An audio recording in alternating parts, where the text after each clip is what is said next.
Hello there and welcome. Tonight, you've arrived at just the right place to rest your mind. You're in for a very quiet journey through time, a meandering stroll through some of the most overlooked, ordinary, and yet quietly miraculous inventions in human history. Nothing too flashy, nothing too exciting. Just gently fascinating things like buttons, bricks, and buckets that shape the world in ways most people never stop to consider. So go ahead and settle in. Let your pillow cradle your head. Let your blankets wrap you up like the warmest of old-time cloaks.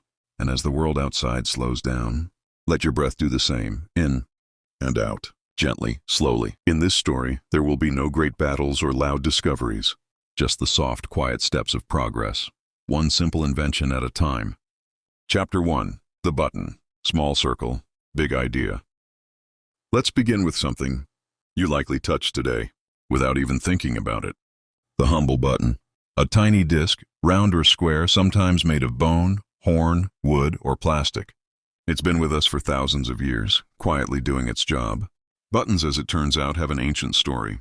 They weren't always used to fasten things. The very first buttons, found in the Indus Valley over 4,000 years ago, were mostly decorative. They didn't hold anything closed. They were carved from seashells, round and smooth, polished and pierced carefully. Back then, they were probably more about beauty than practicality, like tiny adornments to add a bit of charm to a tunic or robe. The idea of actually using buttons to close garments came much later. Around the 13th century, buttonholes made their sleepy debut in Germany, and suddenly, a quiet revolution. Clothes could now be fitted more snugly to the body. People could move more easily.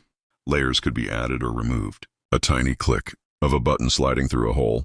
That's all it took to change how we dressed forever. Chapter 2. The Bucket, Lifting the Past, One Drop at a Time. Now let's descend into the world of buckets, an invention so ordinary it's easy to forget how revolutionary it once was. Picture this. You're living in an early settlement thousands of years ago.